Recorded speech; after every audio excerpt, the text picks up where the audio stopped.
हरतालिका तीज व्रत कथा। भाद्रपद मास के शुक्ल पक्ष की तृतीय तिथि को मनाए जाने वाले हरतालिका तीज व्रत की कथा इस प्रकार से है।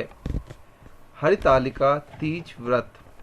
लिंग पुराण की एक कथा के अनुसार माँ पार्वती ने अपने पूर्व जन्म में भगवान शंकर को पति रूप में प्राप्त करने के लिए हिमालय पर गंगा के तट पर अपनी बाल अवस्था में अधोमुखी होकर घोर तप किया। इस दौरान उन्होंने अन्न का सेवन नहीं किया। काफी समय सूखे पत्ते चबाकर काटे और कई वर्षों तक उन्होंने केवल हवा पीकर ही व्यतीत किया। माता पार्वती की यह स्थिति देखकर उनके पिता अत्यंत दुखी थे।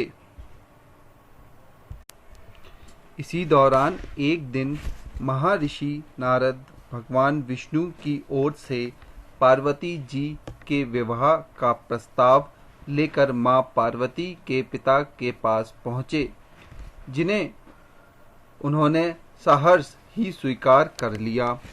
पिता ने जब मां पार्वती को उनके विवाह की बात बतलाई तो वह बहुत दुखी हुई और जोर जोर से विलाप करने लगीं।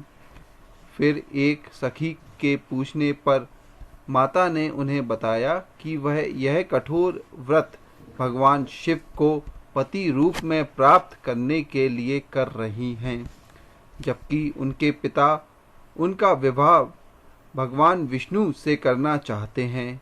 तब सहेली की सलाह पर माता पार्वती घने वन में चली गईं और वहां एक गुफा में जाकर भगवान शिव की आराधना में लीन हो गईं।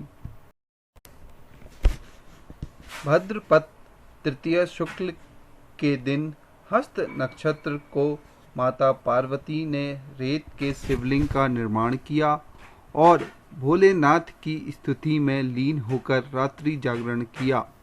तब माता के इस कठोर तपस्या से प्रसन्न होकर भगवान शिव ने उन्हें दर्शन दिया और इच्छा अनुसार उन्हें अपने पत्नी रूप में स्वीकार कर लिया।